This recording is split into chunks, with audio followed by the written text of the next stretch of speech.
All right, ladies and gentlemen, we are now streaming live. All right. Can everyone hear me? Okay. A little hard to hear you. Pardon? It might just be me, but I'm having a little bit of trouble hearing you. Is it better? Let me know if it's better or worse. Better, worse? Not much better, Mark. Yeah, Better. Just not loud enough. I actually spent this money on this headset and microphone with the guarantee to make things sound. All right. That's it is good. That's better. okay. Today is February the 9th. It is 4:48. The Housing and Real Property Subcommittee will now come to order. We have several bills that we're going to be discussing. As you can see on the screen, I guess you can see the screen. Can you see the screen where Matt has? Okay, great. Let me give you the bill order and let you know that one of these bills, which is Delegate Stewart's bill, will be removed from today's discussion. Is it me or, sorry, Mr. Chairman, I have to say, like, you're fading way in and out for me. So I don't know if that's happening for everyone else, but I have it way turned up and I'm still having. Is anybody else having trouble or is it just me? How's the Scott? How's it going? It's fading in and out for me as well. Fading in and out. Shoot. Sure. What to do about that? I'm not quite sure what to. I'll talk loud. How about that? I'll talk loud. All right, I'll have to talk louder. So in reference to the bills that you see on screen, we will not be discussing HB 86, which is Ron Stewart's bill, for a couple of reasons. Number one is we are going to be having discussion on all of the landlord-tenant bills together. And therefore, this one, HB 86, will be discussed when we have the rest of the landlord-tenant bills. The other bills will be discussed in order. And the two bills that we're going to start with is the manager's licensing bill. This is a bill that we have heard before in the General Assembly. This bill was passed out of the House in 2020 and in 2021. The language of the bill that you see before you now is the same as the language in the bill in the previous year. Matt, can you give us additional explanation if necessary on HB 26, Matthew? So as you stated, this bill is was drafted and introduced as it was voted out of the House last year. Bill generally establishes a state board of common ownership community managers to regulate the provision of common ownership communities, property management services in the state. I'm happy to answer any additional questions that there might be. Is there a suggestion or a movement by one of the subcommittee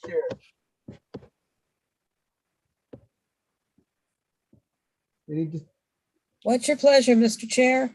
Yeah, it's just really, Marvin, I don't know. It's partly a mic issue and the mic is picking you up partially, but if you're banging on the keyboard, it's also picking up keyboard strikes. If that's what that is, there's just a lot of banging around, as well as your voice is really weak. It's kind of coming in and out. It's really hard to understand what you're asking, what you're saying. I heard something about a bill in last year, and I don't know if you're calling for somebody to move the bill. It's hard to understand. I'm sorry, Mark. Okay. Yeah, I apologize. Yeah, I'm calling for us to move the bill. That's what I'm calling for. And I have to try to get this whole process of my headphone microphone worked out at the next meeting. Which bill? HB 26? HB 26, yes, sir. Okay, HB I'll move the 26. bill. Okay. Second. All right, there's a motion and a second on HB 26. Any additional discussion on HB 26? Seeing none, all in favor of HB 26, signify by saying aye. Aye. Any opposition on HB 26? Any abstentions? Thank you very much. HB 26 is moved and will be going to full committee. Again, I apologize, ladies and gentlemen, for my headset and microphone. I will make that adjustment as soon as I can when we get off of this for next meeting. Mr. Chairman, Let us now go to, I'm sorry. sorry, I was on mute. I was opposed to that one, just want to make sure that was recorded. Okay. I'm opposed as well. Apparently you have to click got it before you're allowed to unmute yourself. I'm sorry. So, thank you. All right, so we have Parrott and Wyville in opposition, which is consistent, and I appreciate that, gentlemen. I appreciate that. One suggestion, it may be helpful for the members of the subcommittee to just unmute themselves generally. If there's a problem, then of course there could be a muting of an individual person if they have to take a call or something, but that might help if other bills were to be voted. All right. In a situation like that. So based upon what Matt is suggesting, everyone please unmute yourself so that we Just don't have the members of the subcommittee. of the subcommittee. Clear. Yes, subcommittee. And I can also ask to unmute people as well. Great. Let us now go to HB 40. I think there's a question perhaps from Delegate Lehman. Oh, really? I can't see that. Hi, Mr. Chairman. Can you hear me? Yes, ma'am. My screen is very small and I'm not able to make it bigger. I know someone's doing a screen sharing with this voting list, but I can see you. I don't know if you can see me. As long as you can hear me. It sounds like I missed a vote. Am I allowed to cast a vote? And was that your bill, the first bill on the list? That is correct. Are you wishing to vote? On Yes, HB? Go I ahead. would like to. Yes, I'd like to vote aye. Thank you. Okay. I don't know. I just for the record, not that I'm trying to stop you, Delegate Lehman, but for the record, via Robert's Rules of Order, I'm not sure, Marvin, what the protocol is for that. Just FYI. Since the vote has already been cast. Yeah, that's what I'm. But she was, What, for whatever Mr. it's Chairman? worth, she was here before we finished voting. Yeah, I came in when Delegate Weibel was talking, but that's fine. I can. Can you just retake the vote?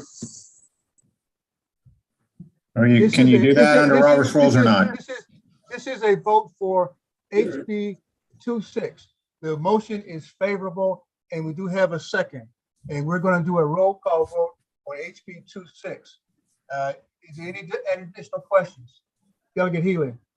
I was just going to say, I just wanted to remind everyone, at least it's been my understanding that the subcommittee votes are not recorded. This is a recommendation to the full committee. So it's just, I don't think we have to be such sticklers for Robert's rules, in my opinion, but I'm happy to go along with whatever you want to do. And that is correct, because these are different types of rule sets for the subcommittee. But I want to make sure that we give everyone the opportunity to vote, because we've had some technical problems primarily from the chair of the committee. So, Ann, let's go to a roll call. The motion is favorable, and we have a second on HB 26. Healy, Yes. Tarasa, Yes. Lehman, Yes. GFH, Yes. Wyville. No. And let me see if I can have to scroll down my screen here. Hang on a second. Bear with me. Scroll down my screen.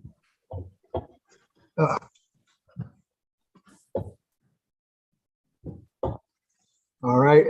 And where is Parrott? Parrott, no. Okay. Gotcha. Well, he sounds just like Wyville. Good man, good man.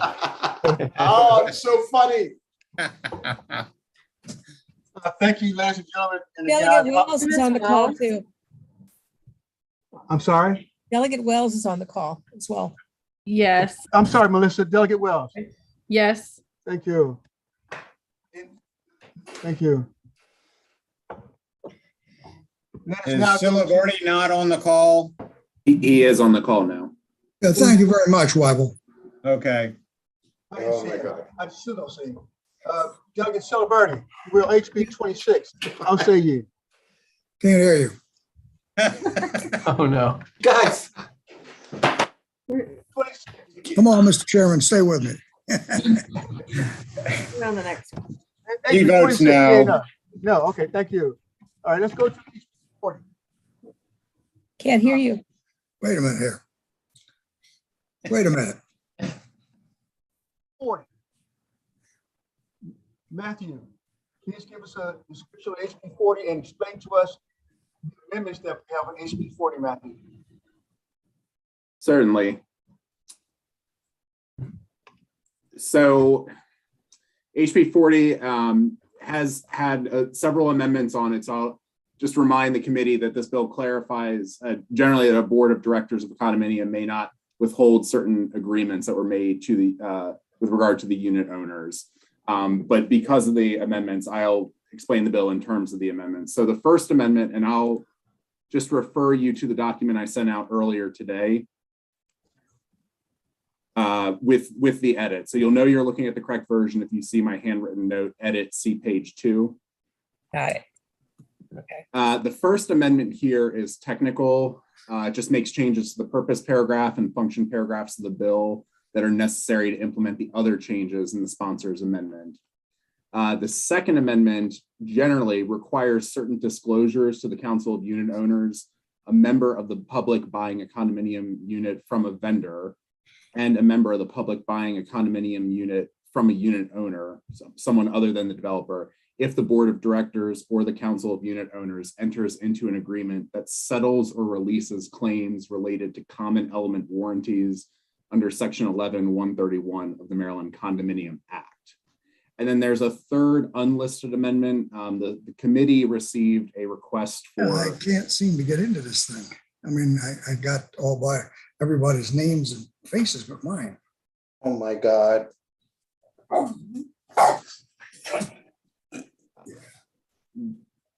Okay, there's a third amendment that the subcommittee, or sorry, the committee received a request to add a co-sponsor to the bill. So that's not represented in the document that I sent.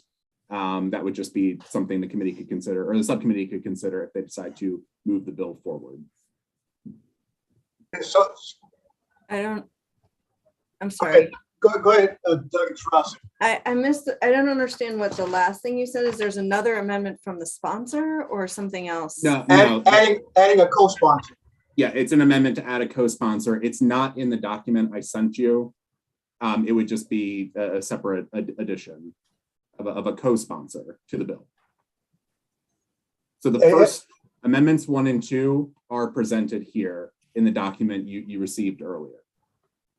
And the change from what I had sent last night is that this date, or the timing provision would be would require a board of directors to disclose to the Council of Unit Owners any agreement by the board of directors for the purpose of settling a disputed common element warranty claim at least 21 days before that agreement is executed.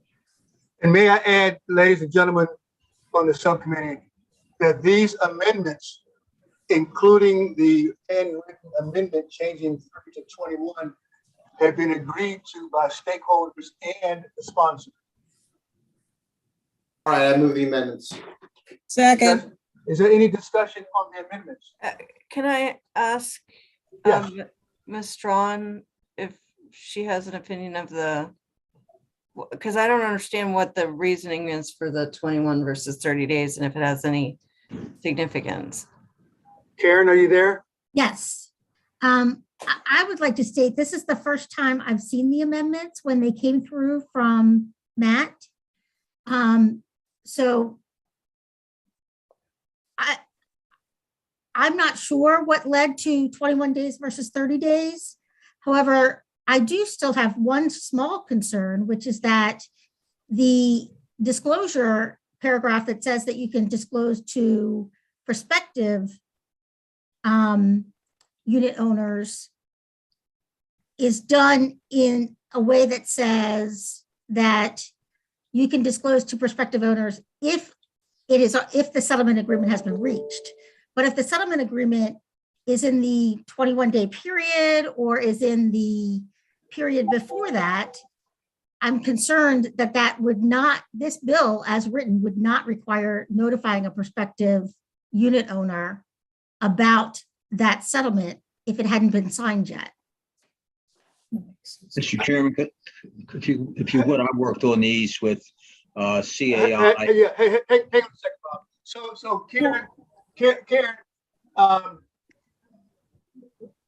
expand upon what you say just a little bit more, if you don't mind. Sure. It states in 11-135 that what needs to be provided in a resale package is a statement as to whether the Council of Unit Owners has entered into an agreement that settles or releases the Council of Unit Owners claims related to common element warranties. But if they are planning to enter into an agreement, that's knowledge that should be had by someone who is a prospective unit owner. And this would only require them to provide that information if they've already signed the settlement or agreement or release. So you're suggesting then, Ms. Strawn, that within that they don't have the opportunity to look at the agreements prior to the signature? Is that what you're saying? No, I'm suggesting that a prospective owner wouldn't have to be notified. Oh, okay. If it was in the 21-day period. And by the way this rule is written, by the way this statute, excuse me, the way this is language is done. And that leaves me concerned for prospective unit owners who are going to purchase a condominium and there's a release of common element warranties that is pending. Yeah. Delegate Lehman has a hand up. I need to unmute. Mr. Chairman and Matt, I know you're trying to be helpful, but I just find it a little disconcerting when I'm trying to look at your shared screen and you're like moving up and down and up and down and up and down in the text. I can't, you know, if you have to do that to get to where we need to be, that's fine. But I feel like I'm trying to make sense of what's being discussed at the same time. I'm trying to look at your, at this document, and it's very disconcerting. If I can make a suggestion, Delegate Lehman, let me tell you what I do, Delegate Lehman, is once I receive these documents, then what I do is save them onto a file. And then when we are in these discussions, I look at them on my own separate file so that I already have them, and irrespective of the way that Matt moves things up and down, I have it on a side screen as well. But I hear what you're saying, and we'll try to be a little bit more careful in terms of moving the documents. It's just hard when I'm trying to both listen and watch, and then also it's obviously really small and we have no control over, we can't do that though. Did you receive these in advance? Yes. Okay. Yeah. My apologies, Delegate Lehman. I was attempting to get to the language that Okay. Ms. Strawn was discussing. And that Thank you. No, I realize that it's just a lot going on at once, and I did need it to be a little bit bigger. So that does help. If you could make it maybe a little bigger still. And I don't want to, because I was really trying to listen to what Ms. Strawn was saying as well, because I have that concern of the 30 to 21 days too, and need to understand what's happening here. Thank you. Delegate Terrassa. Yeah. I guess I don't understand why didn't this bill pass as it was submitted this year, last year, or am I remembering this incorrectly? I don't understand why we're doing this, and I share Ms. Strawn's concerns about this. Like, I don't know why we're doing that. And You that wanna would put like a real burden on a prospective buyer, leave them in a real bad position. Last year, there was HB 30. That was, as the fiscal note says, HB 30 was substantially familiar to this bill that's presented to us now, and it passed the House. Obviously without these amendments. And your question still, it sounds, Doug Trassa, is about the 21 versus the 30. Is that correct? I mean, that's part of it. I guess I don't understand. I share Ms. Strawn's concerns. I don't know if Ms. Strawn's concerns come from the 21 days or they come from the underlying language in the amendment. Well, let's let her explain it, but I think it's two-pronged. I think her amendment is two-pronged. One of the concerns she has is 21 days. Ms. Strawn? Yes, that's correct. My concerns are two things. One, I don't know why it was changed from 30 days to 21 days.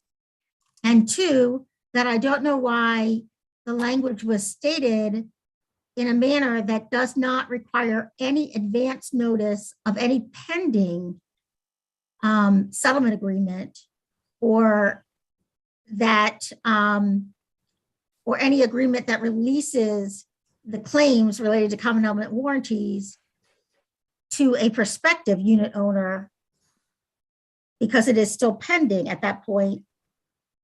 I think that they should still be notified during the same period of time that the association members are notified. Okay. Let us not, I got you, Bob. Let us now go to Mr. Enter.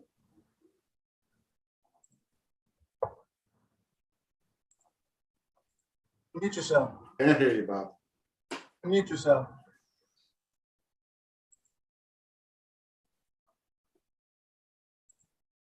Can't hear you, Bob. Most people want me to be muted, not unmuted. I spent a tremendous amount of time last week working on these amendments with the bill sponsor, with CAI and their representatives, and my own client, the builders, and the sponsor, the builders, and CAI have all signed off on these amendments. These amendments. And that's, I didn't mean to cut you off. That's okay, Bob. But I'll explain them if you will. Yeah, that's what I like to do. Okay. So, the amendments go far beyond what the bill originally did. All the bill originally did was say that a confidentiality agreement provision was not enforceable once the agreement had been executed. And that, in our sense, was that really didn't do what the sponsor wanted to do. We had a very long conference call with the sponsor and her constituent who lived at Sunset in Ocean City. And we pledged that we would work on this and come up with what they really wanted, which was a requirement, which is not in the original bill in any way, shape, or form, a requirement that would require notice to go out to the unit owners prior to the execution of the agreement. That was the first thing. It would also go out to prospective purchasers once the agreement had been executed. None of that was in the original bill. And I personally didn't like the fact that I knew the bill didn't do what the sponsor wanted, and I didn't think I could just keep quiet about it and let it go, and then later on be accused of knowing it didn't do what she wanted and not speaking up. So we worked with CAI, which represents the boards of directors and the unit owners. We worked with the sponsor and ourselves to come up with a whole set of new requirements for notice prior to the execution of the agreement. When we talked about the number of days, we finally reached a compromise that 21 days. What you don't want to do is have a tentative agreement and then sit back and wait. The clock is ticking. And this is the board. This is not the developer. This is the board going to the unit owners And everybody thought and decided that 21 days was a sufficient period of time to share this with the unit owners and see what kind of response you get, and whether the board would then become uncomfortable. Well, maybe we shouldn't sign this, go back to the drawing board. Let me ask you a question here, Bob. Yeah. I appreciate your discussion. I would like for you very specifically and succinctly as possible just to answer Karen's objections. Please, just that. Okay, so I was explaining the 31 to 21 and the other provisions. Karen, Well, I would just. you didn't I would really- just say- Hang on, Director Frost. Hang on for a second, Director Frost. Go ahead, Bob. I would just say, Karen, that I just want you to answer I am. Strawn's question. Okay. I am. Okay. But there's a difference between the interest, I think, of an actual unit owner and a person who hasn't bought their unit yet. The idea here was to give the unit owners require the board to give the unit owners an explanation as to what the agreement did before they signed it, and to let and once it's been signed, and then if I'm going to go ahead and buy it, then unlike today where I get no notice of anything and there was nothing in the bill that required notice, now as a prospective purchaser, I'll be told that yes, they did enter into an agreement, and that's going to allow the prospective purchaser to say, well, what was it? Give me information about that. I think there's a difference between addressing the concerns of someone who lives there and who's already bought the unit and someone who may buy a unit. What we decided we didn't want to do was do something which was going to have a chilling effect, if you will, and to try to balance the interests of the unit owners that could be impacted, but also take into consideration the fact that you may have unit owners that are in the process of trying to sell their units, but they haven't done so yet. Got it. Thank you, Bob. Thank you, Bob. Okay. Ms. Strawn, can you want to weigh in on what Mr. Hinton just said, please? I now understand why the decision was made about 21 days versus 30 days, that at least it was a compromise decision. That's what I understand. I don't understand the logic in determining that someone who is purchasing around the time that you're getting ready to sign an agreement to release common element warranties or claims related to common element warranties, that individual would buy a unit and find out a day later that the warranties have been released. I don't think that's fair to the person buying the unit. So your concern now is, are you back to the time frame, Ms. Strawn? Yes, I'm back. Okay. Well, I'm back to it being a prospective unit owner not getting any notice at all until the agreement is signed. Gotcha. Let me go to subcommittee members here. You start with Delegate Truss. Yeah, I'm very concerned about that as well. I mean, I don't understand a chilling effect on what. And the only thing I can understand from that is that the chilling effect would be that if they knew what was about to be signed away, they might not buy. But that's the whole point, is that they should know what is about to be signed away. I mean, that is what they're entitled to know, is that there's this defect that's about to be remedied, but with something being signed away as part of it. That is exactly the point of this bill, is that and that at least in part the prospective owner would know about this, and the unit owners themselves. But I don't understand whatsoever how you could leave in a lurch people who were about to buy a unit. Okay. Delegate Healy. Thank you, Mr. Chairman. Thank you, everyone. I have a different perspective on this because I'm not sure why an agreement that hasn't been signed should be made public, because except to the people that are like unit owners who can weigh in and have them change or decide not to sign the agreement. But the agreement, until it's signed, is just a proposal, and it could be changed or voided or not used at all. And so why should that be out in the ether if until it's real? I guess is my question. So that's a very good point. Delegate Lehman. Thank you, Mr. Chairman. I mean, can we go back to the scenario that Delegate Terraza just laid out? What about a new, a buyer who sort of steps into this situation? So when Delegate Healy I'm not answering your question. I'm wondering if somebody could, sort of expound on that scenario, Ms. Strawn or someone else. And you know what, I just, as a reminder, I'm glad that Mr. Enton was able to explain where this came from and that the bill sponsor was involved. That doesn't mean that's still up to each of us whether we think this is a good idea. I mean, that was going to be my question. Is the bill sponsor aware? That's fine to know that. Thank you for sharing that, Mr. Enton, but that doesn't mean it makes it a good idea. But Ms. Strawn, to Delegate Terraza's point, what about someone who steps in where this agreement has just been made and then may not have any knowledge of it? And if I could take it a step further to piggyback on Delegate Healy's point, what if there's an agreement and the agreement doesn't get signed? At this point, it's just a proposal.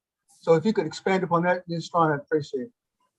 Well, I think that someone who is considering purchasing should have the right to make the decision whether they want to purchase or not based on what's happening. I don't think they should be surprised after they purchase that an agreement gets signed. And I think that I understand the theory that you don't necessarily want something going out to the public. So maybe a time limit on when you have to announce it to someone who's purchasing a property.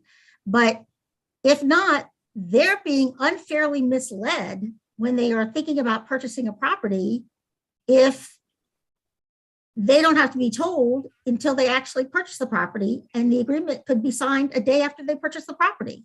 Let me ask you a question, Ms. Strawn, in terms of the resale package. How would the proposal and not the contract, would it be part of the resale package? I believe it would be.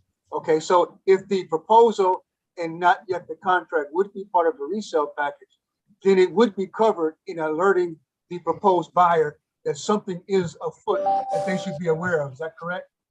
No, that's what I'm saying. I'm saying I believe it should be part of the resale package and the information that's provided, but that as written, it is not. Okay, let me go to Delegate Terraza, then Delegate Healy.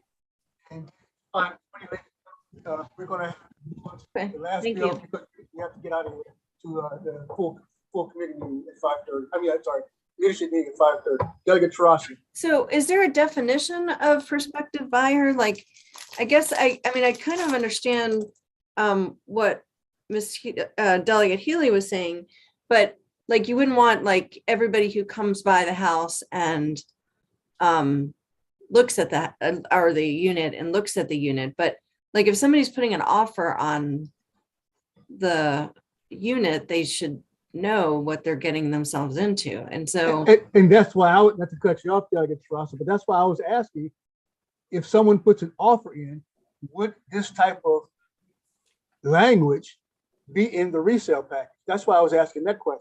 So they get the resale package just since I'm less familiar with that, they get it before they settle. Actually, So could we make it so that that was part of it?